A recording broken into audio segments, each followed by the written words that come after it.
Hey, the Pistons are scrappy, but it's quickly looking like we got all our balls in that lottery bag. Down! All Lions fans drinking that Kool-Aid. Super Bowl! Hey, disagree with me or don't. That's how it works. All right, everybody. Hey, welcome back for another episode of DWMOD and All Right Bet. We're going to do them both again together this week, just like we did last week. Andy, I see you got the moniker up there, defending champ, as we get ready to roll into the playoff pick'ems. Anthony Fanelli back on track with us here. I mean, you guys ready to go? Are you guys all set for this? I'm ready. I'm ready to defend the crown of, make sure we rule for another year in the playoff contest. Right.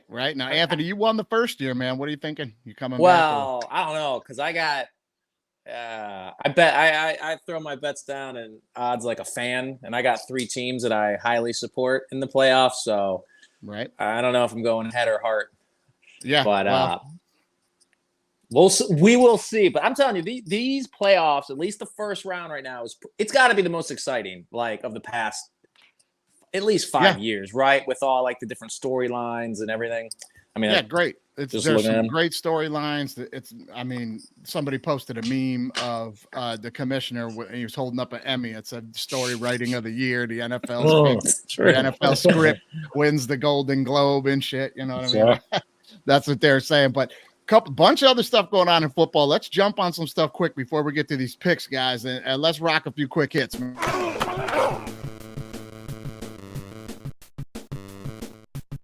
All the coaching openings already following Black Monday, guys. We have openings with the Raiders, the Panthers, the Chargers, the Titans, the Seahawks, the Falcons, the Commanders. I mean, Andy, which one's jumping out at you think you can figure out? Well, all of them don't have a quarterback, right? It's not like one team has a quarterback on that. So, I mean, I think the Falcons is probably the most appealing job because they got Bijan, Pitts, Drake London. The conference is bad, the division's bad, right, with the Saints and the Panthers. So any coach can jump in there, and probably a good one can get that team up to 8, 9, 10 wins, especially with a free agent quarterback. So I think that's probably the most appealing, I think the Chargers is the second most appealing. And the Falcons, you're going to have, possibly the greatest coach of all time available. Gets out of the AFC, comes to the NFC. Big press conference literally minutes ago. Big press conference, Anthony. What did you Belichick, man? Did you see that comment or what? I don't know if it's weird, because then you got all the the 70 plus guys out, and it's like, do they really want to start again, or is Belichick, like you said, like going to go do a Brady tour for like 2 years and hook up with Herbert in sunny SoCal just to see what he can get done and improve on his last couple of years, which have been garbage? I'd say that, like, the Falcons are appealing. They were a couple snaps away from making the playoffs this year with, how many games did Heineke start? He ended up starting at least a quarter of them, right? Yeah, so, they a bunch, yeah. Arthur Smith, I don't think anyone really super bought into him, and then leaving with yelling at Dennis Allen's not always the best look. I think the Seahawks are the most in disarray, because Geno Smith's aging, Drew Lock's not the guy. You got the backfield's always hurt. Charbonnet has been hit or miss. So it's like, and you got DK, and then Lockett's on his way. He's playing the back nine right now of his career. So it's like, what exactly, Jamal Adams was terrible, end. So it's like, what exactly are they going to do? So I think the Patriots is the most interesting, because it's like, all right, do we bring in Vrabel? Do we just bring is Patricia working his way up? But if you do that, then it's still the same franchise, right? Are you doing that whole culture shift? Are you bringing in an older guy like an Anthony Lynn, or someone that's done it before and trying to revamp as well? Or do you tell you, man, I think I think that's so interesting. I think there's no chance of homeboy from the Eagles getting that job. There's no way they're bringing him back. I mean, right? He was terrible in Detroit. I think it's Jared Mayo. That's the talk right now. It's Mayo or Vrabel. That's, I think, what it's going to be. But those are still Patriot guys. So it's like, does the culture change? Like, Vrabel's is going to be a little bit different. He's an Akron guy. Right. Vrabel just played for the Patriots. He's actually a Bill O'Brien coaching tree guy. He wasn't a Belichick guy. But he played for him for years. Played for him. Right. Played for him. But he wasn't on the coaching tree. So my only point is, like, it might not be the exact kind of the same with Vrabel. That's true. Yeah. A lot of inside leak right now is saying Mayo, they want to keep it in-house. They want to be like the Steelers. They're not looking for a change of culture. They're looking for a change of head coach. But, I mean, I don't know. Who knows what's going to happen up there? They were bad this year. Real bad. Real bad. And bad. Belichick is 14 wins away from breaking the record. So, yeah, he's going to hang around a few years until he's going to break that record, right? That's my guy. John Carroll University, Don Shula. Yeah, he's in trouble. He could be in trouble. I mean, but he needs 2 decent seasons to do it. He does. Like, that's a big time commitment. So it's like, is he going to do it? I don't know. But I think, how about the Falcons pay a bunch of money for Kirk Cousins?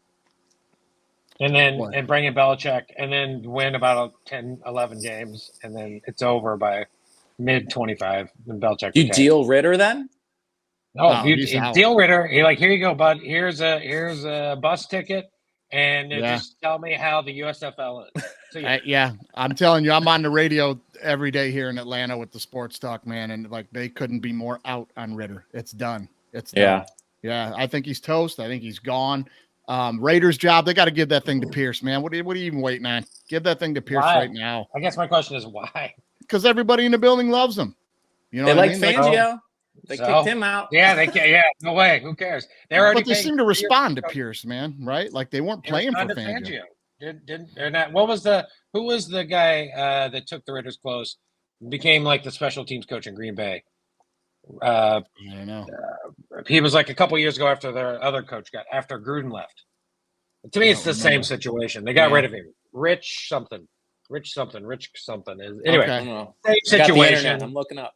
Yeah, look it up. Rich something. I see what you're saying. Also, the Raiders were good, and they were played much better when they got rid of They just get a good coach and get Harbaugh. Are you telling me if Harbaugh says I'll come to the Raiders, they would be like, sorry, we got Antonio Pierce? No, not at all. If they can get Harbaugh, obviously, no, not at all. But I mean, as far as the other coaches that are like the hot commodities right now, I can't see any of them picking the Raiders at the top of the list. Do you? I don't. I just don't. Yeah. You know what I mean? I don't. Right. But speaking of Harbaugh, I think it's a foregone conclusion. He's gone, right? To where though? I don't know where, but not Michigan. Rich Bisaccia was his name. Yeah. Remember Rich Bisaccia? Yeah. Same thing as Antonio Pierce to me. Same thing as Antonio Pierce. People it's love the same him. situation as 2 years ago. No, thank you, Antonio Pierce. I'm out. You also have to think you have these teams that are competing and doing well. All their coaches are, late 30s, early 40s. People are going young. So it's almost like you do the Brady, victory lap with one of these coaches for like 1 or 2 years. But I don't know if you do that in the coaching realm. Has that been done before? Like, as a coach just said, I'm going to coach for 1 year and then I'm out. Like, I want to win one more. I mean, that's got to be so hard. Yeah. By the way, that Rich Bisaccia guy took the Raiders to the playoffs, and the Raiders said, "No, thank you." Yeah, what a great move by them. That worked out well for them, huh? Right on their face the next year after that guy got them to the playoffs. So, I do think Arthur Blank will cut a big check for. He's getting older. He's a very wealthy man. Obviously, he wants the Falcons to be important. That's why I think Belichick's going to end up. What pick did they end up with all the? They have the 8th pick. 8. Yeah. I mean, they'll get a decent QB if they want to wait. They'll at least get one of those 5 guys. Yeah. Speaking of QBs and picks, man, let's talk about the Bears for a minute. What is this move that makes 0 sense to me? You've announced we're keeping Eberflus, which to me says we're rolling with Fields, right? If you're keeping Eberflus, you're staying with Fields. But then at the same time, you're going to be like, but the offensive and defensive coordinators are gone. I don't understand. Where is any continuity in any of that? Right? I don't get Bears. It. Right. Go for it, Andy. I would say, I'm with you. I'm sorry, I'm with you. Like, it seems weird. That's all my point is. It's weird. Well, I'm also a Fields guy. So I like Justin Fields, and I go back to what people said about him coming out of college, what they're saying about Caleb Williams. It's like the same stuff. So it's going to be hit or miss one way or another. I don't get I don't know how often you guys, I mean, Mike, now that you're not on the West Coast anymore, how often you watch USC play, but it's not like he has this, Caleb Williams is great, but he has kind of like that Mahomesian, I make a lot of big plays, just kind of like improving. And it's like, can you, so did Manziel in college. It didn't work in the pros. So it's like Mahomes is kind of like an outlier in that range where like that's his, you can't stop him. But isn't that where Fields has had the majority of his success? The games that he's played well and wowed you've been like, wow, let's stick with this guy, or the games where he's taken off and making shit happen? What I'm saying is like, is it really going from an F to an A from Fields to Caleb? And I'm saying, no, it's going from maybe a C to a C plus, based on just like their histories. So why not just roll it again? But then obviously the crux of that is the money. Well, Caleb Williams might hit and go to, but they have the first pick. Like it's going to be a Bryce Young situation. CJ Stroud's an outlier. When RG3 his first year, Big Ben, those guys are outliers to hit their first years. So it's like, but they also are going to better organizations. Let me throw it to you like this. Let me throw it to you like this and see what you think if I were to throw it to you in this manner and say, okay, I'm going to tell you this. Like you just said, it's a lateral move at quarterback. You're making a lateral move. You're not getting better. You're not getting worse. And I'm going to give you 2 more first-round picks on top of that. I'm going to reset your money at quarterback. You don't have to come out of the bag this year for Fields is going to have to get paid. You'll have Caleb Williams on a 5-year rookie deal, 2 extra first-round picks to go with all the picks you got last year. I just think it's front office move, man. Like, move them, I would do that because you're going to end up with one of these kids, whether it's Harrison or one of the kids from Washington, a big play guy. I mean, move them. Move them, take the picks. No, I just take Caleb. That's what I think they should do. Take Caleb, trade Fields. Like trade Fields for for a second, trade Fields for the 8th pick, whatever. Just trade Fields. Like Fields, Fields gets hurt a lot. He misses games because he's running, because he's his best when he runs, right? He's gonna get hurt. He missed 5 games, probably cost the Bears a chance in the playoffs this year. Literally. Yeah, probably. When he came back, they were pretty good because he was playing. But he's going to miss 5 to 7 games, it feels like, almost every year. And then you take Caleb, and then take that's what Lamar does, minus this year. Lamar Jackson. Because they got an offensive coordinator, which is what I think the Bears are trying to do. They got an offensive coordinator who wasn't letting Lamar just take off. So the Bears in my opinion, the Bears are keeping Eberflus for 1 year, maybe 2. We'll see. They're going to get an offensive coordinator who's going to stick around a little longer. So I'm going to teach Caleb what I think is the playbook, and then we'll see it goes from there. So they don't run into the same issues ultimately that they did with Fields. I see what you're saying. Yeah, maybe. But here's the thing we can probably all agree on. Oh, they'll Bears it up. They'll Bears it up and just totally it'll get messed up, no doubt. They already sound better when I'm like Caleb Williams. They take Rome Odunze at like 9 and DJ Moore. The team already is like 10 times better. 10 times with those 3 dudes. Everybody seems to think that the Bears would only get like a 2nd-round pick for Fields right now. And I'm like, I don't think so. The way he finished this season, all those top quarterbacks are going to be gone early, right? You don't think the Falcons would come off 8 for Fields? They need a quarterback? I don't think they would. I don't know. Because I think because the Bears are going to put themselves in a spot where the other team would be like, then you keep both. Yeah. Then go ahead. You keep both. You know what? You go ahead. You do what you're doing. You keep both and have your own turmoil. We're going to offer you a 2nd and a 4th for Fields. You want to take that, or do you want to take nothing? You know where Fields could fit good? Weirdly enough, I bet you he would be great in Pittsburgh. They don't have anyone. Tomlin doesn't seem to be their style, though. They like a power running back and a passer, but I don't know. They don't. He'd be the most explosive runner by far over Najee and he would. Sure. He would. And if you got Pickens and you got Deontay Johnson, if they keep their heads on straight and Freiermuth could stay healthy, I mean, yeah. I don't know. I don't see how Pickens survives another season in Pittsburgh with the fan base. They don't play that shit. You ain't going to block and you're going to be a wide receiver diva. You ain't lasting in Pittsburgh. Neither does Deontay Johnson. Johnson doesn't either. They're both. Nobody blocks. Yeah, true. It's one thing to not block. Deontay Johnson actually kind of apologized, whatever, but George Pickens was like, I just didn't want to. Just like, yeah, he pulled the old, I don't get paid to block. Yeah. Okay. Well, they're not running. You're not scaring anyone on the deep ball either. So you're not getting paid to run people off either. You sure so ain't. Just wasting space. You sure ain't. And now, let me ask you guys this on the coaching front there. I mean, it's the Wild West. It's wide open. We're speculating Harbaugh's going to leave and wind up somewhere in the NFL as well. And on that note, at the same time, we get the announcement Nick Saban is leaving. What'd you make of that, Anthony? That came out of nowhere. I actually respected that at least he waited. A lot of guys in that position would do it like a week before the national championship to get all the news on him. Sure. Saban is kind of in the Belichick, obviously. They were both Browns coaches. We all know this. Yes. But I think he's someone that's maybe been thinking about it for like 3 years, but never actually voiced it out loud. And then he takes me as someone that's impulsive, hence what he did in the NFL when he just left, and kind of did the same thing. Maybe just like woke up the next day and was like, I mean, he's what, 72? Yeah. He could sign a 10-year contract at any network tomorrow if the money's into him. But it's just like, I mean, that guy's no days off all year long, working on 5 decades, 6 decades of this almost. Sure. It's like he might have just got burned out. And this year's team, to get them to an overtime game with the national champions, like with where they were in the beginning of the year and how they played against middle tier teams. Maybe he looked in the window and was like, this is the best as I could do or something. Well, I'll tell you that. And NIL, transfer portal. That's 100% what I was about to say. When you touched on burnout, it's burnout, but it ain't from football. I'm telling you, he's burned out right now on what the future looks like, and he's no dummy. Right now, he realizes he saw this year during the playoffs, especially playing Michigan, I don't have the best players in the country anymore. Why? Why do I not have best players in the country anymore? Because every team can pay the players now, Nick, and nobody wants to build their brand in Tuscaloosa. I mean, no disrespect to him. I mean, let's just be honest, though. All the major programs were paying kids for years to come in. None of us are stupid, right? I mean, so to say that, I don't mean to be disrespectful to Nick Saban. He's the greatest coach that ever coached college football, hands down.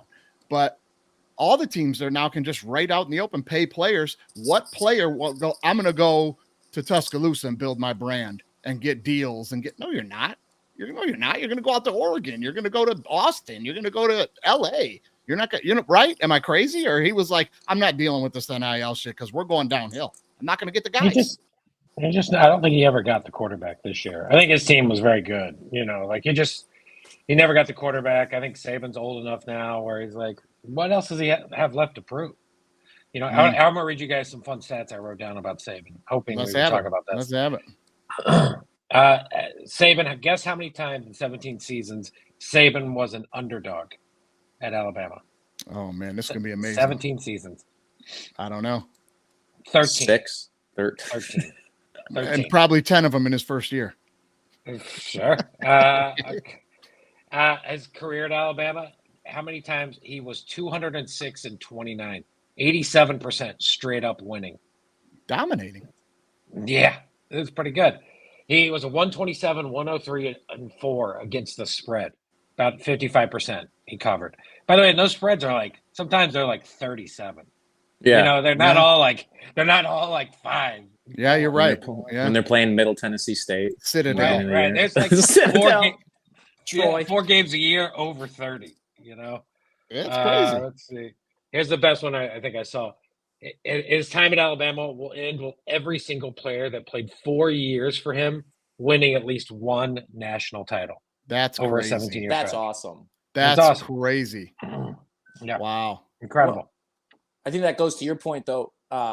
Mike's like, do the kids coming up now even care about winning the national championship? Or do they care about whatever's that next thing? Hey, I got in the college. Now I want to be the next thing here. I think that's a big writing on the wall, too. And I'm not blaming the kids. Not at all. That's the name of the game. It'd probably be the exact same way. That's the name of the game now. I'm just telling you firsthand, being around kids that are getting recruited to that level and playing at that level and seeing over the last 3 years the evolution of how they're considering where they're going to play. At 100% in the last 3 years has straight up changed to, I don't care about anything about what culture is at that school, winning a championship. That's all talking. They're all worried about who's interested in my gram, who's got a deal for me. Am I going to get to bring cameras in the locker room and film my one-man show? Am I going there are kids that are that's what they're into. How do I make my most money right now? I don't care about winning. And I hate to say they don't care about winning. They care about it, but it's not as important as how much money they're going to make. And I can't blame them for that. They're going to allow it. You know, it's crazy. Also, he's 72. You know, like he's just old. You know, like he's probably it was looks good though. Looks great. Looks better than he did at 5th when he was working with the Browns. You know, well, he's just probably the kind of guy who's like, look, he gotta want to. He's how many more years has he got? 15? Yeah, to 20. You know, like why not try to enjoy? He's earned the right. So he was awesome coach, incredible Mount Rushmore coach. Yeah, and how about this? Like Pete Carroll out, Saban out, Belichick out. It's like these are like the 3 greatest coaches respectively. NFL best ever, you know, people argue Belichick, Saban for college, and like Carroll's been the most dominant to do both, correct? Yeah, the only split guy. I think Johnson won a national title and a Super Bowl, but not the same way that Carroll did. Carroll like recruited, took over USC, turned it around, won a championship. I think Johnson walked into Miami and got one. But right, these are the 3 greatest coaches in those 3, and they're all gone at the same time. It's a little crazy, right? No, it happened. I got one more for you. You ready? Counting those 3 guys, it's like you set me up for it. Since 2000, there have been 24 Super Bowls and 24 college football title games. Nick Saban, Pete Carroll, and Bill Belichick have coached in 22 of those games, which is 46%, and won 15 of them, which is 31%. That's crazy, man. Yeah. This is a crazy time. It's almost like we planned that, Mikey. Like you just set it up, so I'd read that stat for you. It's a beautiful stat. Almost like we had scripts going around and stuff. We did not. We did not have any scripts going on. Right. That's crazy though, man. Well, let me get into All right, everyone. Time to do me a favor and knock it off. Let's have some knock it offs here. All this talk about Lanning now heading right to Alabama. Now, Andy, you already were telling me he put a video out saying he's not doing it. They all say that at the beginning. But I'll throw this to you guys. But if you're Lanning, based on everything we just discussed with kids coming out and where they want to go and build their brand, why the hell would you go to Tuscaloosa, number 1, and number 2, try to go follow up Nick Saban? Nobody wants to be the guy to be there after Nick Saban. Why would Lanning do that? Well, I mean, because it's the best college football program in the country, and it's not even there's not even a close second. Like I like that's the reason, right? You want to play at Yankee Stadium. You want to coach in Tuscaloosa.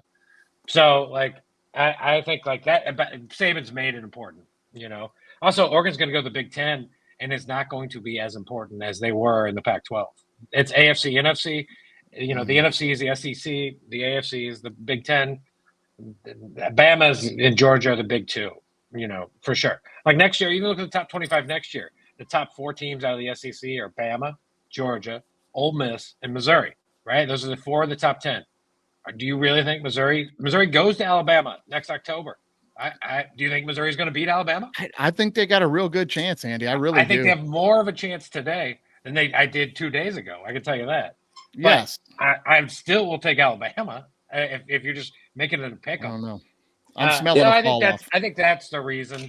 And Lanning, you know, I coached there in 2015. So it's just going to be a domino. If it's not going to be him, it's going to be Dabo. If it's not going to be Dabo, it'll be James Franklin. Whatever. Insert bad coach here. So, they're not going to get like some assistant. They're not. It's not going to be an assistant. Yeah, sure. What are you saying? What happens to the kids that might have been coming there, right? That might have already committed, or is like Saban been honest with them? Like that's what I want to know. He was one already decommitted. Yeah. Yeah. The number 9 NIL guy, transfer portal guy, or a senior. I don't know if he's a high school kid or not. He's a high school kid. The number 3 wide receiver. Because I think that's the dominoes that are gonna start. Yeah. And then I don't know. Like I always am weirded out when a college coach from a big time program goes to another big time program. Like you said, it's Alabama. You want to go there, but it's just like then like it's not you, it's Alabama. So like Lanning right now is that program, right? And if he goes to Alabama, Alabama is the program, not him. So I mean, if it were my shoes, obviously, whatever. Like I don't know. I like college coaches that are there for a while. You know, like I'm going to put 10 years in. Like, I mean, look at Harbaugh. His first few years were rough, and look how he's go out on top. Like everyone hated him. Hey, on this very show, I was like, that's it. In 2020, when they won one game, I was like, that's it. We're done here. We're done here. This was a failure. Yeah, And, it was just just nuts. It's just, but the way he took that program, I don't know. But these guys definitely have a constant like, all right, I want to, like Urban Meyer. Like that's why he went to the NFL and found out the hard way. You can't grope women at your bar while your team's on an airplane back after a loss. And you're not the fucking boss in the room. Yeah, right. You got a room full of millionaires, not 19-year-old starry-eyed kids that'll do whatever you tell them. You got guys that are going, hold up, man. Don't check me in front of everybody. You know what I mean? But it could be one of those things, like you said, not an assistant that we haven't heard of, but you never know. I mean, weird transition, weird correlation. But look at Duke. When Coach K left, they had his assistant that was there for years kind of take over. That wasn't a name, but was being John Shire. But John Shire groomed. But he knew, right? He knew for that year. Yeah. That's a weird year, though. Yeah, and Kay like groomed him, and he took him through everything. Like, look, it's going to be Dabo, it's going to be Dion, it's going to be the Washington coach, it's going to be Norvell from Florida State, who probably would jump at the chance to leave Florida State after they got shunned. Like he would drive himself to Tuscaloosa to leave Florida State. Florida State is not helping him at all. But with 12 teams now, like, does that change things? Like the 12-team playoff, or like maybe, you know? I don't know. I wouldn't want the job. I'm smelling a fall off. I think you're getting more in the realm of the dartboard, Andy, when you start talking about Florida State. But like Dabo, I don't see that. What about Kiffin? You told me I don't see Kiffin leaving either. Lane would leave. Yes, he probably drove to Tuscaloosa to get a sandwich. He was just, what are you doing in town, Lane? He's like, nothing. Why? What's going on? Like, did you hear about Saban? He's like, what? Yeah, right. Like, are you kidding me? If you don't take the Lane train, won't make a stop in Alabama. I don't know. Listen, if there's one thing Lane has learned, go ahead. How about Sark? Sark will leave Texas tomorrow. I don't think he's leaving Texas either. See, that goes to my point, though. Like Sark, for instance, he's bouncing from A program to A program. It's just like, with 9. Sark? It's like, why would he leave again? I mean, I know he was there, and that was like, saved him. Yeah. Right, exactly. I think that's the reason. You heard him say that in the college football semifinal. Like, Coach Saban saved me. Yeah. And if Coach Saban calls him and says, Sark, I need you to do me this favor. I'm as you know, I'm gone. Come, coach. I can help choose a coach. I'm choosing you. Sark is like, I heard Lane's in town. And he's like, and Saban's like, what are you talking about? He's like, Lane, there's a picture of Lane at the Hardee's in town. Right. So no, it's going to be a head coach. It's going to be. If I had friends that called me up and told me I need you to do me $150 million favor right now, boy, would I be happy. I'll tell you that right now. Do me this favor and take this job, $150 million.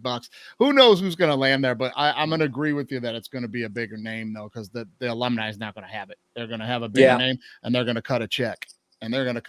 You're right about that, man. Let's hit one more thing where I got to get your take on this, Anthony, where I think is a giant knock it off is all the talk about Sirianni getting fired if the Eagles don't make a serious run here. But that's Philly. They'll do it.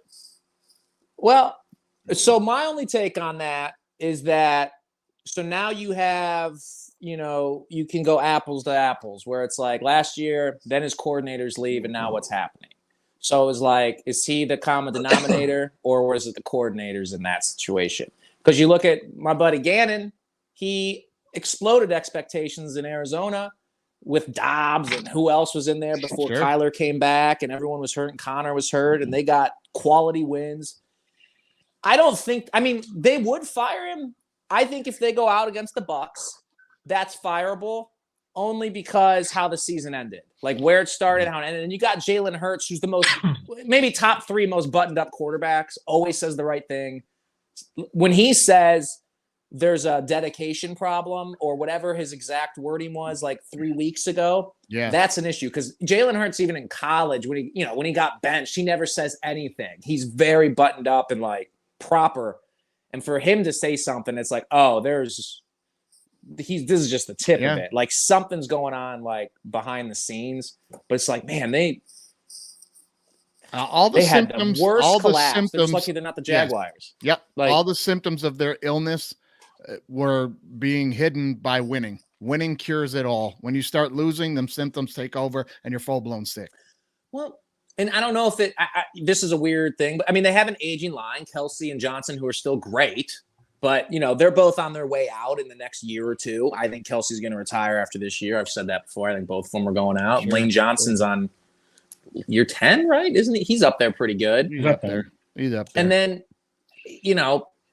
and at one point, A.J. Brown's calling out the offense and turns into like a me guy. And then they come back. I remember the next week, Devontae Smith led the team in targets and receptions. So it's like, you start that whole turmoil and it snowballs. But if they lose to the Bucs handedly, which I will get to that, obviously, I think that's fireable because he's kind of handled himself a little bit in the Brandon Staley way, like Meyer. It's been a rough year for Northeast Ohio NFL coaches, guys, and GMs. Let me just say that. It's been real rough. But it's been real. I think we're on like 6 have been gone already.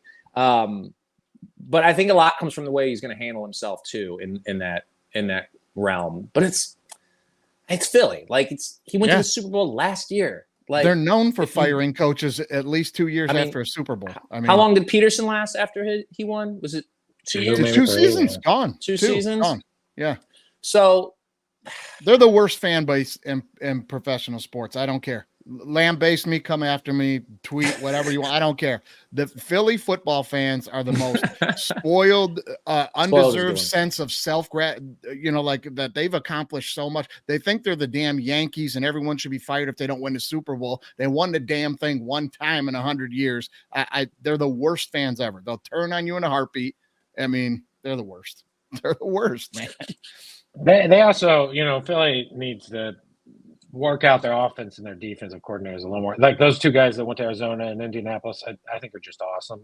Like that Arizona team, Mike, you remember beginning of the year, you said you wanted to bet on them to win 0 games. 0 games. And I said last week, I said last week, like that Colts hire was great because like if they'd have hired a defensive guy, like the Colts would have gone like 4-13 this year, but they had an offensive guy that went 9-8, 8-9, whatever. Sure. Yep. And I do think some of that when you're talking about NFL hirings, the NFL should keep an eye on that, right? And if you're an owner of a team, like hiring an offensive guy, like I don't think Bieniemy is going to get the job now, honestly, at Washington. Though it wasn't very good, but my point is like an offensive guy can cover up some mistakes that a defensive guy can't, right? They can just outscore you if you get the right match. So I think Sirianni will survive. I think he's going to survive, but we'll see. Even if they lose, I think he survives. He might. I think the NFL should maybe, just real quickly before we move on here, I think maybe they should take a closer look at what's going on up in Detroit. And maybe you don't have to have all your eggs in the basket of, is this guy offensive guy or a defensive guy? Because Dan Campbell's not known for really being either. He was a tight end, but he's not known as an offensive guy. He's known as a leader, a passionate guy that solidifies a locker room, and a very smart dude knowing what he can and cannot do. Go get me a smart guy to do this offense. Go get me a guy to do this defense. Get me a guy that fits my room. Find some guys like that. You know what I mean? Find a leader. I don't know. But we'll see how that goes, guys. But hey, let's jump into some picks here for this year's competition. But before we do that, got to rock the sponsors real quick, guys. We got to give it up this weekend. If you're enjoying the games, hey, enjoy a little Old English 800, the official beer of the DWMOD podcast. Guys, a little splash of orange juice in there. You're all set. Skip the mimosas. They'll have you on that heartburn all day, man. Get you some Old English and orange juice. Enjoy the game responsibly. Hey, look, Anthony's wearing the shirt right now. The Rust Belt Club, guys. Get on rustbeltclub.com, man. There is some awesome gear there. We talked about it last week. It is an inquired taste. You have to know what that means. You got to figure that out. You better inquire and figure that out. Get on the website right now, rustbelt.com. Put in the code DWMOD30. Get that discount. Get some stuff. What are you saying, Anthony? Rustbeltclub.com. What did I say? You forgot the club. Oh, well, guys, that's a big deal. That's a big deal. I apologize on that. Rustbeltclub.com. Appreciate it. It's on the Twitter. You'll get it right. We'll put the handle up there. No doubt about it, guys. Check that out. And real quick, hey, let's hear from our guy, Gordon Butterfield, and what just happened. What just happened? What just happened is brought to you by Black Hawk Coffee. Start your day off with Black Hawk Coffee, and you'll be flying high and landing right on time. That's Black Hawk Coffee, a Colombian bean company. Janet Lipnicki with a fresh cup of black hot coffee, looking to take on a washed-out beef patch. A ginger 1-2, and she's in the clear. Oh, sniper! Oh, what just happened? Looks like we've got action from the 6-story window of the book depository as Janet takes that second step. Oh, bang! Down she goes. Let's take one more look. And here we see she goes wrong right there.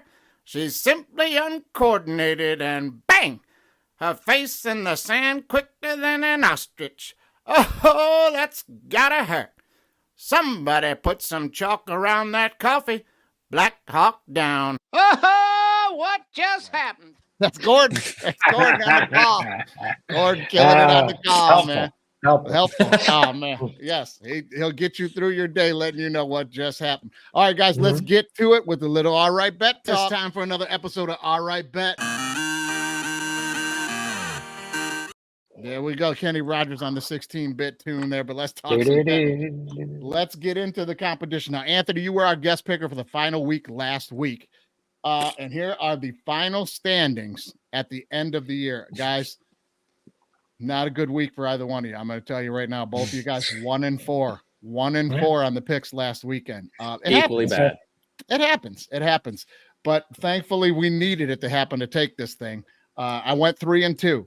So the final standings here, not bad. Not bad if we needed it because the guest picker was up by 1 game going into this thing. The final standings, we take it over and we held them off, Andy. We held them off, man. End of the year, Andy, 95 total picks against the spread this year, guys. That's a lot of picks against the spread, and it's not easy to do. Andy, 47-48, right there at 500, man. Right, Professional gamblers are trying to be at what, 55%? Yeah, that's what I like to be, 55. Yeah, man, that's right there. The guest pickers went 50-45, and I went 51-44, taking it on the last day. The last day. So we held them off. But anyway, guys, now it's time for the real competition that comes with the trophy. Comes with the trophy. Now, somebody is going to be a 2-time winner this year. Somebody could even be a back-to-back winner this year in this thing. So let's jump into it here, man. Our first game of the weekend, and we'll start with you, Anthony, because it's your homeboys, right? We're going right to Cleveland. We got the Cleveland Browns -2.5 at Houston. The over-under is 44.5. Who you got? Who you got against the spread, and what's the over-under? Come on. You know I'm going with the Browns. The Browns have – so when everyone was talking like 2 weeks left in the season, they were talking about, hey, they could get – if the Ravens lose and we was out, they could win the division. Like, we don't want the division. We have a potential to play the AFC South winner regardless of who it is. All of them are hurt and all of them are banged up. Like, that's the game you want. Yeah. So, of course, and the Browns, if you've been watching any of their games minus last week, they've been starting out fast. Like, just fast. Flacco just is like, I mean, it's got to end at some point, but I don't think it's going to end this week with how he's playing, and Cooper's going to be back. And they're, dogs on the road. They're for a reason because it's the playoffs. But, like, Houston's losing, I think it's, if not their top 3, then at least their top 2 receivers, or just like total yards on the offensive side with everybody that's hurt. And Stroud is still a little bit banged up. Now, Ryans is a defensive coach, so they're obviously going to be playing a little tight and see if they can just, outgun them that way. But I got the Browns. I'm taking them.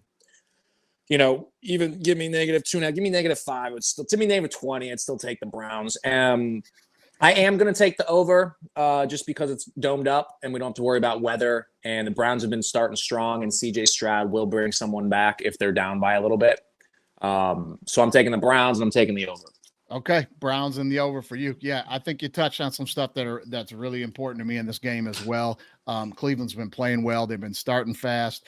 And to me, Andy, I'm sure you'll touch on this a little more following me up here, but the money's coming in on Houston, unless I'm wrong. They're keeping them at 2.5. They're not pushing that thing to 3. I think a lot more money's coming in on Houston. I think people are hot on Stroud in Houston, who they should be. They're very good. They're playing well, offensively as well.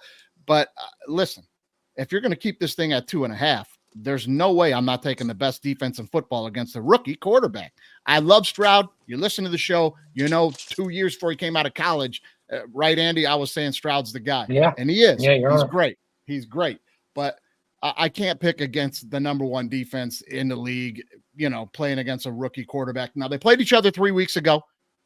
The Browns blew them out. Now, Stroud did not play in that game, but the only points they put up on the board without Stroud was a kickoff return and a junk touchdown late.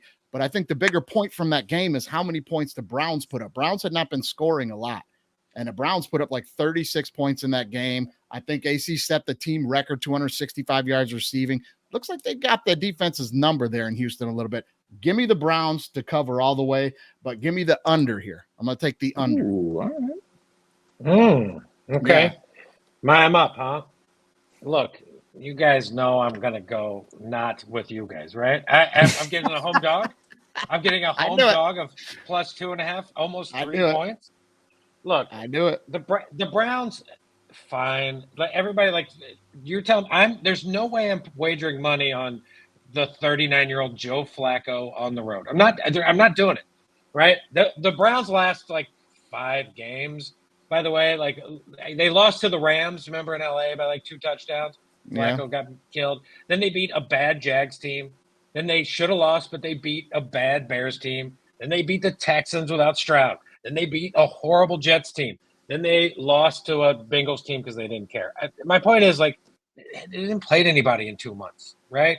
They played nobody. It's not like the Texans are playing anybody either. But I will say, it's a rookie quarterback at home, which makes me a little nervous. But I think Stroud is kind of in rarefied air in the rookie quarterback world. I think he's probably a top 10 quarterback. I think the beating that they took will not be forgotten. I think the Browns, I think when the whole world is on the Browns as like a sleeper Super Bowl pick, I look forward to taking the other team in the first round.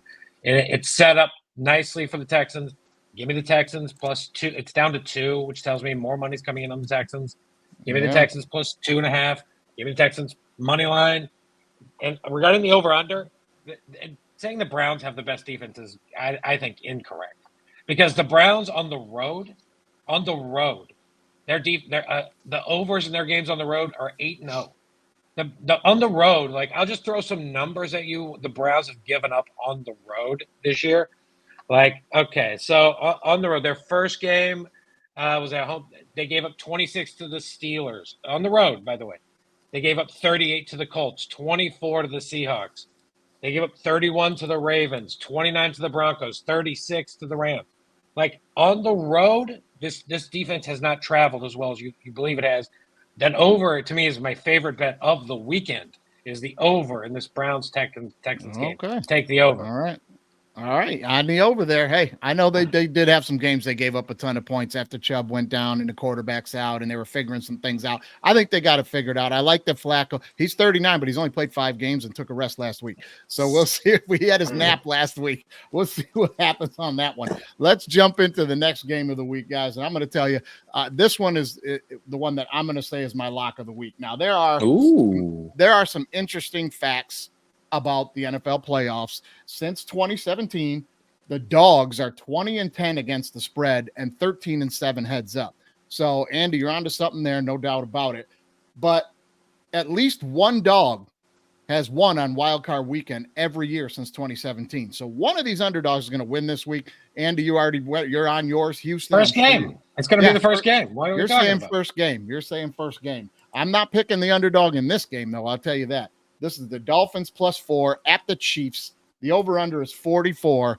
And, guys, I'm going to tell you right now, the weather conditions for this game right now, it looks as if it's going to be about 7 degrees, -5 with the wind chill, and wind gusts somewhere between 10 to 15 miles an hour.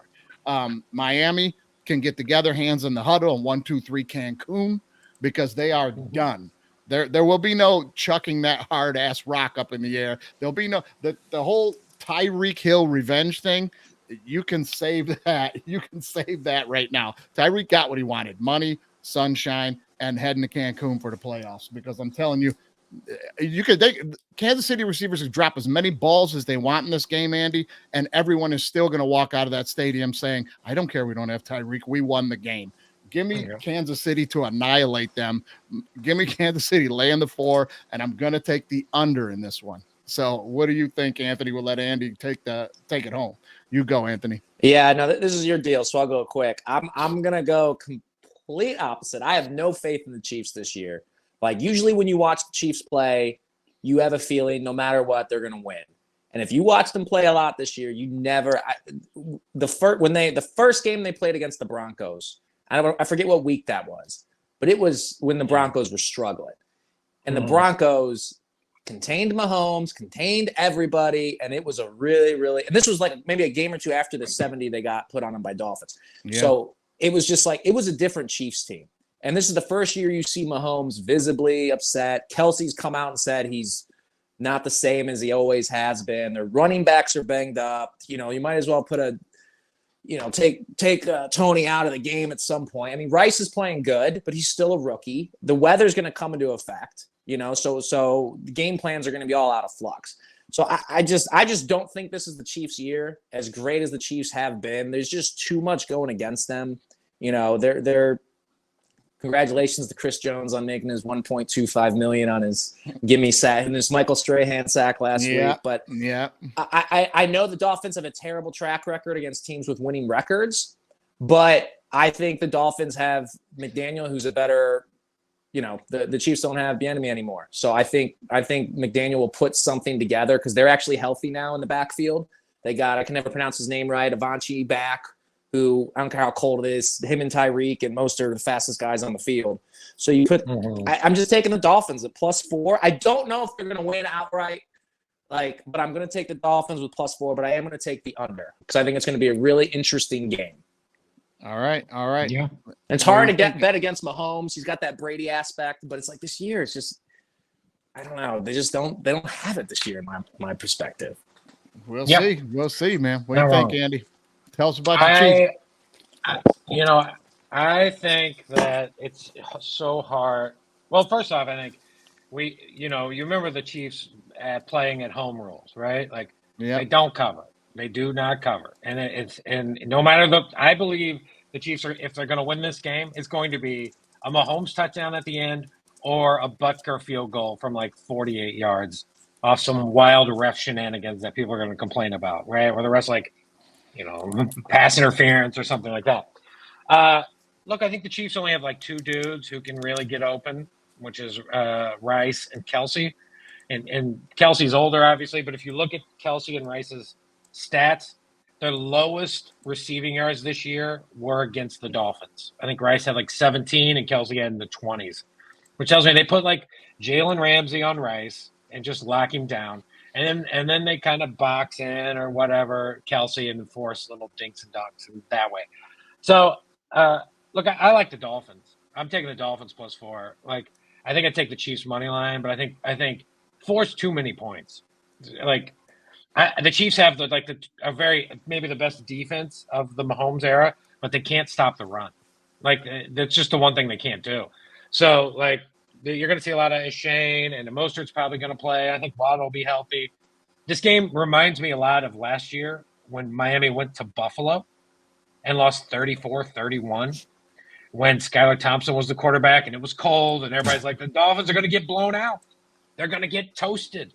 And that game was very, very close down to the bitter end. So I'm going to be on the over because I think there's going to be a couple big plays. Dolphins are going to hit one or two. Maybe the Chiefs hit one or two. And then, it might be a turnover because it's going to be cold. Special teams will be important. So I'm going to take the over and I'm going to take the Dolphins. I think the Chiefs win. Oh, you're going to take Chiefs to win then. Okay. All right. Chiefs to win. Chiefs to win. Okay. Make sure you got my Dolphins. I got to go Dolphins to win then. I forgot where we got to go that picture. Yeah. As long as if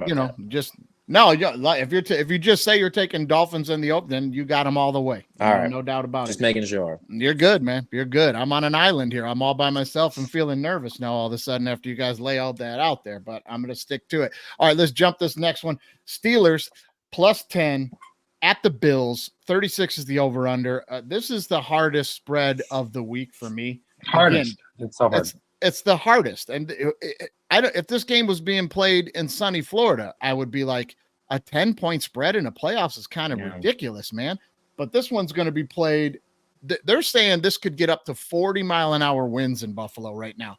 they're guaranteeing 20 to 30. They say could be gusts up to 40 miles an hour, and it's going to be like 24 degrees. Now, it's the Steelers, right, guys? Both these teams are used to this. Both these teams are used to playing in these conditions, so I think they'll be used to it. But they're both tough teams. They're both teams that aren't going to back down. So if you're going to have to play in these conditions and both teams are used to it, give me the team with the better player. Give me Josh Allen, right? Give me Josh Allen. Give me the team with the better quarterback. Bills are rolling right now. They're playing good football. It's a home game. This is why they're building the new stadium in open air. I mean, this is what they live for. But I'm going to split it up here, man. I can't lay 10 points. I'm going to take the Bills to win the game. I'm going to take the Steelers with the 10 points, and I'm going to lay it on the under. So what do you think on this one, Andy? That game is so hard. You know, my instinct is to take the Steelers, right? Because, like, you give me a double digits. Like, I enjoy that immediately. I'm like, ooh, double digits. Right. So I think I'm going to try to change it up a little bit. I think, look, the Bills have been fine. You know, they should have, honestly, I thought they kind of should have lost to Miami last week, except for that. You know, Miami's was getting pressure, which I think they'll do to Kansas City too. They're getting pressure on Josh Allen. I think the Steelers will do that to Josh Allen to get some pressure. They're going to miss Watt, obviously. I'm just not. I don't know what to make of Mason Rudolph. There's some dudes who are starting their first playoff game. Mason Rudolph, I have no idea what he somehow finds out. He went to Seattle and won. He was kind of bad in that Ravens game. If the Ravens had played their starters, they probably lose by about 10, in that game. So I'm gonna. It's what's it, 36, right? Yeah, 36 is the over under. God, I want to take the under so bad because of that wind. But the Bills basically don't really throw it anymore, right? Like Diggs does not catch a lot of balls anyway. It's mainly Cook and Allen who get it going. So I'm gonna take the Bills -10. I'm gonna take the Bills to cover. To win, and I think this final score is going to end up. Also, I find every year, like on these big spreads, like one is always it's over by the second quarter, and I think that's this game. So I'm going to take the Bills like 31-10. So I'm going to take the over. I'm going to ride with the over. All right. That's going to be a losing bet all the way around, by the way. It's a tough one. It's a tough one, Anthony. Where are you at? All right. I think I'm right in the middle of both you guys, which is good for what we're doing. But cold weather, Steelers got two staunch backs that aren't gonna, race you down the field. Najee, I think, what was the stat? I think it was he's 1,000 yards in his first 3 seasons. That weird stat actually hasn't been done in a while, or at least since like 2014 or 15, I want to say, maybe D. Henry. Right. But anyway, so I think the Steelers are at least going to cover. So give me the Steelers at +10. I think 36 is just too low because I think the Bills, about when they hit their low point, they were like, hey, we got to stop catering to Stephon Diggs and give other people and just play our strengths. And you got Dawson Knox who came back. So I think you're going to see a lot of, with those two interchangeable Knox and Kincaid. But you're going to see a lot of 2 tight end sets. And with Allen, I think they're just going to figure out a way to win and get Cook a little bit more involved from the beginning. So I'm going to take the Bills to win, but give me the Steelers with 10 points and then the over. 36 just seems too low for an NFL game. I don't care how cold it is. 44 seems low for these games. So 36, give me the over. I just can't see the Bills not putting up at least like 24. And Mason Rudolph, TJ Watt's obviously going to hurt. Rudolph, Pickett, doesn't really matter who you throw in there. They're all pretty much the same guy. So, we'll see what happens. He was not playing this year for a reason, Yeah. So, yeah, that's for sure. They went against him, picked against him, drafted against him. They've been against him. So maybe he'll come out, help him out from the 3 hole. I don't know, but we'll see what happens. But anyway, hey, you're on the Bills, but you take the Steelers with the points and you are on the over. All right. I got you. Let's move on to the next game, guys. Packers +7.5 at the Cowboys. The over-under is 50. Let's start with you, Andy. What do you think on this one, man? I think the Packers have been Love's been really good here in the last few weeks when he needed to be. I think the Cowboys are bullies at home. But I think this is too many points. I think this is just straight up, and especially the half. You give me the hook on that. So look, I there's no way you're going to – I want to lay that many points with Mike McCarthy. And I think Dallas is really good. It's just if the Packers can hang in there, and if this game's kind of close at halftime, then I think it's going to be close. So I think you got to take the 7.5. So I'll take Green Bay. I think it's a good teaser if you want to tease the Cowboys down. Now, not a lot of great teasing options, but I would tease the Cowboys down. I think Packers cover, Cowboys win, and I'll probably take the over because I think Dallas is going to get in the 30s, and I think Green Bay is going to be within 7 of that. So that tells me take the over. Yeah. I'm not going to be listen, we're going to be in the same area with that pick. There's no doubt about it. And you hit the money when you're talking about McCarthy. And here's the story again, McCarthy's revenge against the Packers and all that. But I'm going to tell you what, man, this guy is a clock boob. He is a clock boob. Every game, he will find some way to screw up the clock at the end of the game. Now, I'm just going to tell you up front here, I'm going to take the Cowboys to win the game, but I'm going to take the Packers with the spread, and I'm going to take the over. But I'm going to say this. There's one team, you got to take one underdog to win. I'm not going to be shocked. My guess for the weekend, I'll have a little money line on the Packers to knock the Cowboys off. Of all these games, I like the Packers to knock off the Cowboys more than any of the other underdogs this weekend. The Packers are looking good, man. They're playing good defense. They impressed me last weekend against the Bears. Every one of us thought that the red-hot Bears, with the way that defense was playing and Fields, were going to go into Lambeau and knock them off. And Green Bay controlled that whole game. I mean, they shut them right down and looked tough. I think people are looking right past the Packers. Andy, you and I both had them as playoff teams at the beginning of the year. We had the Packers in the playoffs. They've lived up. I think they're tough, and I'm not going to be surprised if they win the game. I'm going to take the Cowboys to win, Packers with the spread, and give me the over. What about you, Anthony? Again, I think I'm hitting in the middle here. I think the Cowboys, it's weird because, like, you're hearing about them, but not as much as you do actually when they're not playing well. So now they're playing up to a good standard, and you don't hear about them as much. I think Dak's playing out of his mind. CeeDee Lamb finally is hitting his stride, and they got some good complementary pieces. So I think the Cowboys are going to cover. I think they're going to win outright, obviously, but you can give the Packers 7. The Packers have been decimated with injuries from the outside in all year. And they're playing – I think this is just Dallas's year at least to get pretty far. They're looking good. I mean, the Packers are looking good, but you're going into the – Cowboys are amazing at home this year. I'm going to take the under, though. I think it's going to be lower scoring. So I'm going to take the under, and I'm giving me the Cowboys with -7.5. All right, man. There you go. Well, hey, let's jump into the game that is going to be near and dear to my heart. The favorite game of the weekend for me.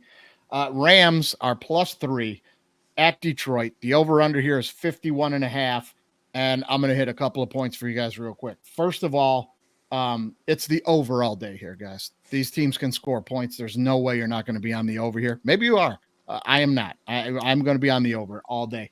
Number 2 is the storylines here, right? It's Goff versus McVay is the number one storyline. And Goff came out this weekend. They asked him about that again. And his simple response was, the chip on my shoulder from being traded away from LA will never go away, no matter what I accomplish. And that's it right there.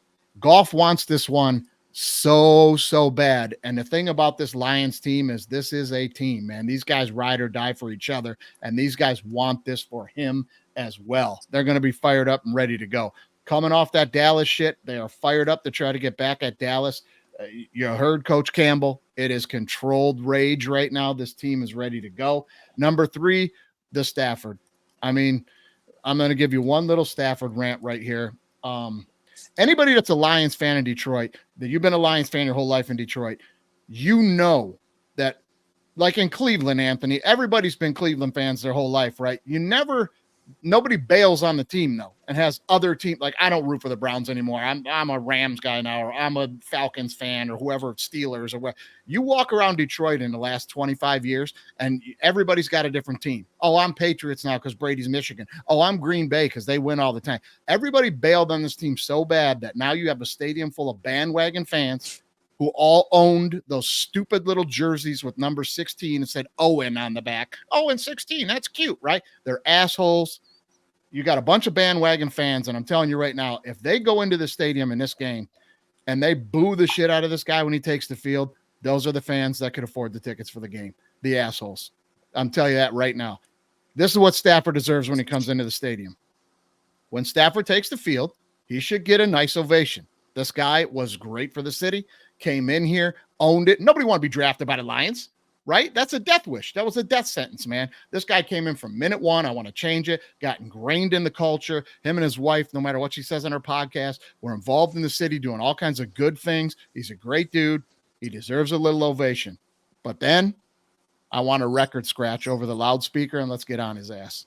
And then let's get on his ass because it's all Lions moving forward here, guys. Give me the Lions.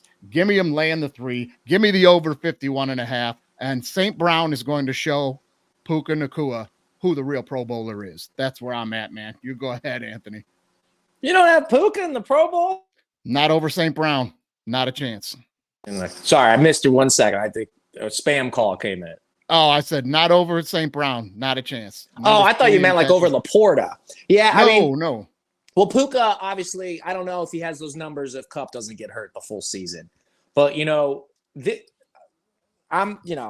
is weird. No one's just cheering against the Lions, right? The Lions Browns now don't have that anymore. They're kind of not, once they got Watson, people kind of jump ship for certain reasons. But the Lions, no one's rooting against the Lions in any way, shape, or form. So it's like I'm gonna go with you as well. I mean, I'm taking the over because both these teams can put up points like that, whether it's on the ground now that Williams is back for the Rams and you got your 1-2 punch with the Lions. I just think there's just too much firepower on offense and not enough on defense for this to hit the under. So I'm gonna take the over, obviously indoors. And I just think it's the Lions' year. Like, it's been building at least to get past the first round. Especially after that debacle that happened on the 2-point conversion. So I honestly wish these two teams weren't playing this week because I want both of them to make it to the second round. Because I think the Rams, if you haven't watched them, they were struggling. They were really, really struggling when Kupp was out and like the offense, even though things are going to Puka, like if you actually watch the Rams play, all the motion, all the pre-snap, all of the play calls are still running through Cooper Kupp. And it's really interesting to watch how they're taking that. And Higbee's a little bit more healthy now as well. But the Rams defense has been really hit or miss, right? And it just depends. Hey, are we just going to not – if we're going to worry about Donald and just kind of open it up, or how are we going to run this? I just think the Lions are going to – I like the Lions. I like the Lions at the -3, and I'm taking the over. Yeah. All right. Well, there's no doubt about it that the Rams are playing great football right now. And trust me, nobody in Detroit, we did not want the Rams in the first round. This is a good football team. Goff is the only one that wanted them. What do you think, Andy? I've gone back and forth on this game. I think if I like the 3.5, I like the Rams. I think. I think at 3, which is for the contest, I've kind of, in the last day or two, I've kind of moved over to the Lions side. I think that, I think the Lions can stop the Williams kid, the running back for the Rams.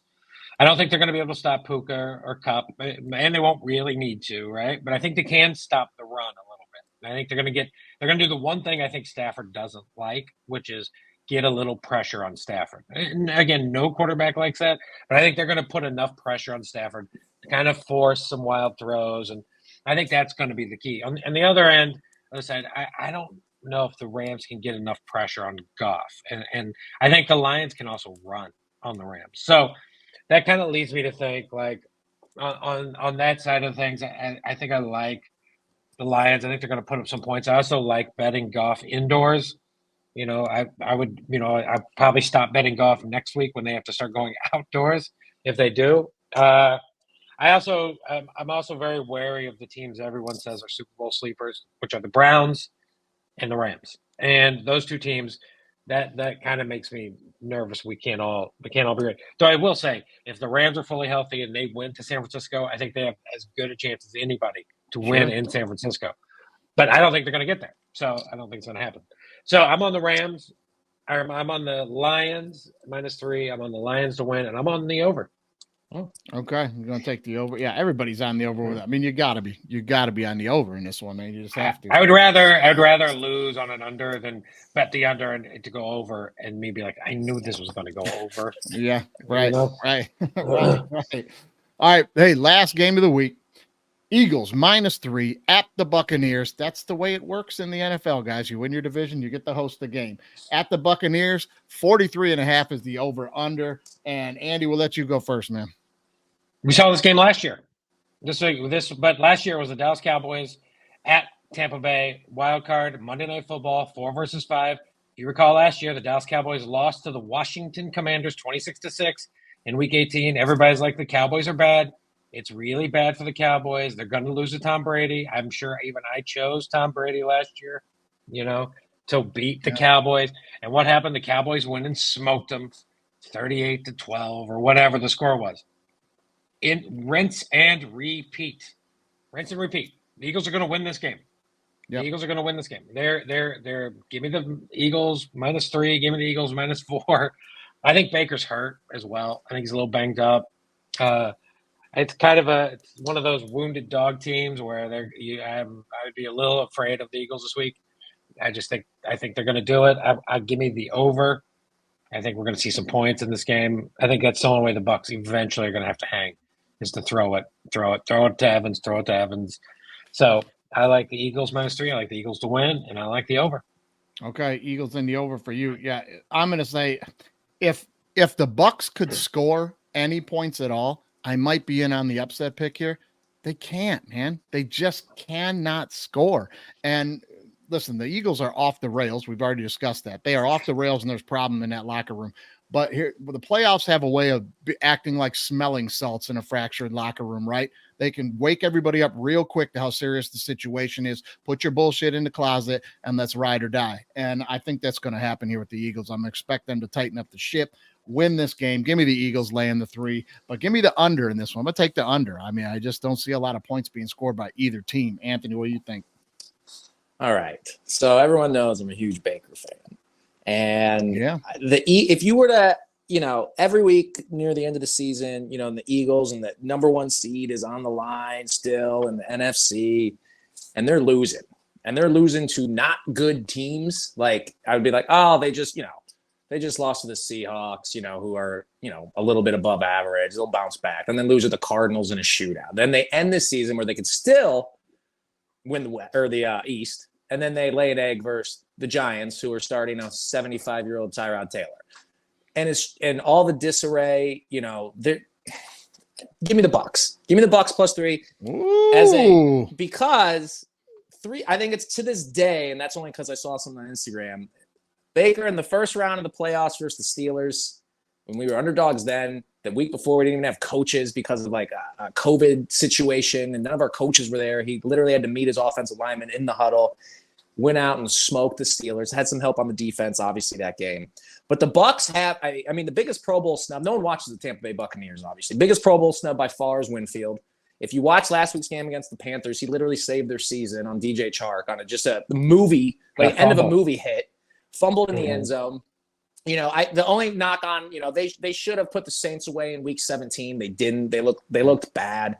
And every week the people are blaming the coaching. But if they can get Rachaad White going, if you get Rachaad White 20 to 25 touches, whether on the ground or in the air, they are going to win. Because that's what ends up happening. When you see Rachaad White have 6 to 7 catches, whether it's for like 30 to 50 yards, like nothing great, nothing like over the top, you'll see Evans has 6 catches for 150 and 2 touchdowns. And Godwin went over 1,000 yards. He's finally back into the fold. And it's just because the Eagles are in disarray. I think the over is going to hit because I think they're just going to have to go to the air in general, both teams. But I just, this is one of those betting 70% with my heart, 30% with my head. But, I mean, they did win the division. When they had to win, they won. And they did win the division regardless of they, came out with just a 9-8. And the Eagles run a downslope. And the Bucs, if Devin White got a little bit banged up last week versus the Panthers, but, they won the division and they're hosting. So I think that says a lot. So give me the 3 points and them to win it outright, and I'm going to take the over. All right, man. Bucs to win the dang game and the over. I'm on it. You're on it. Well, I'm not on that, but you are. And Baker's always hurt, by the way. He's always hurt. He's always banging. Yeah. But if he runs like a little scrapyard dog. Like when he goes for first downs, like he goes, forgetting how little he is compared to everybody else. And he gets banged up. And Evans was a little bit banged up because he's getting old, but Mike Evans is the best player to watch in the NFL. If you ever watch him score a touchdown, he literally sets the ball down, just jogs to the sidelines. He's like a throwback at this point. Yeah. And also I'm going to throw a sleeper surprise at you. I think Cade Otton's going to have a big game. I think the Eagles are going to take away the big ball, and there's going to be a lot of checkdowns to Cade Otton. So look for Otton to show up. All right. Yeah. Man. Well, they also the Otton, like the Eagles are horrible against the tight end. So like anytime whoever's playing the Eagles, if they keep winning, like just take the tight end, whoever they're playing, because the Eagles can't stop a tight end. They cannot. No, they've been struggling on it, no doubt about it. Well, the picks are in, guys. After week 1, let's hope this thing is kind of close. We don't want anybody running away with this thing. That's never fun when somebody runs away with it. Well, good luck to you guys, man. Well, thank you for coming back out, man. You guys and doing the show. It's going to be great. It's going to be a lot of fun, and I got to thank you guys again for being here. Check out the games this weekend, guys, and as always, the message is, hey, drink and enjoy the game. Drink responsibly. You're going to be gambling, watching the games and stuff. Just gamble responsibly. You can have a lot of fun gambling and not lose a lot of money, man. So entertain yourselves. Have some fun this weekend. Let's enjoy some football, right? That's right. Love it. I think this is the if 2 wild card teams end up in the Super Bowl, I think this is the one of the years no one would be surprised, unless it was the Steelers. Outside of that, usually a wild card team will take a run at it. I think if 2 wild card teams ended up in the Super Bowl, it wouldn't be as shocking. Maybe in the NFC. But I don't think so. That's kind of like my prediction. One of the Ravens or the 49ers will not make the Super Bowl. I don't know which one, but they're both. We won't. I don't think the Ravens will. I don't think we'll have both the number ones. Yeah, I'll agree. I don't think we'll have both the number ones either. There's some good football teams out there this year. We'll see. Before you go, Mikey. Everybody make their Super Bowl pick right now, just randomly. Oh, Lions. Lions too. Lions. I'm Lions, man. Like in general. Who do they beat? I think the Lions are going to beat the Bills for the Super Bowl.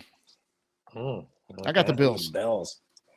I have a ticket on the Lions to win the Super Bowl from before the season and the Browns to win the Super Bowl before the season. Ooh. So what was the line on the Browns? 2,500, I think. Yeah, I think it was 2,500. I wonder what it went to when Watson got out for the season. I know. I wish I would have jumped in then. Yeah. I have one on the Bills too, but we'll see. We'll see how that goes. I took the Bills when the season went poorly for the Bills and they were looking real bad after about 5 weeks. I jumped on a Bills ticket for the Super Bowl, so I got the best odds for them. But we'll see how that goes. I don't know. About you, Andy? I'll change it up and I'll say Ravens, Cowboys. Okay. I kind of want to say Chiefs, Cowboys, but I don't want to be just a homer like Mike. So I'm I'll homer all the way. Ravens. I'll say Ravens, Cowboys. Yeah. If I had to pick today, I would go Niners. Second pick would be the Cowboys. And then the AFC, I think it's going to be a wild card team. I would honestly take any of them. I'd take maybe the Dolphins. If they come out of Kansas City with a good victory, I think that momentum takes them. Because they'd have to play the Ravens. Right. They'd be with the Ravens in the second round. So they just, Anyways, that would. You got me sweating. You got me sweating over here now. I started. I'm going to be wrong with everything. I started the show by saying my lock is that the sorry ass Dolphins are going home immediately, and one of us is picking them to go to the Super Bowl. We both, Anthony and I both took the Dolphins.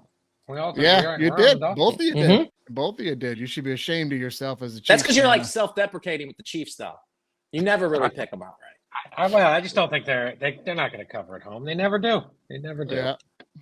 Well, hey, I'm on the Lions. I got that Kool-Aid going. We don't win as many Super Bowls and be in championships all the time like the Chiefs, so I got to be on my boys. And if I see anybody out there with a number 16 Owen jersey, I'm going to punch you right in the mouth. All right, we're going to check everyone. All right, guys. Hey, tune in next week and see where everybody's standing, and we'll catch you next time, man. Later, guys. Have fun this weekend. It's time for another episode of All Right Bet.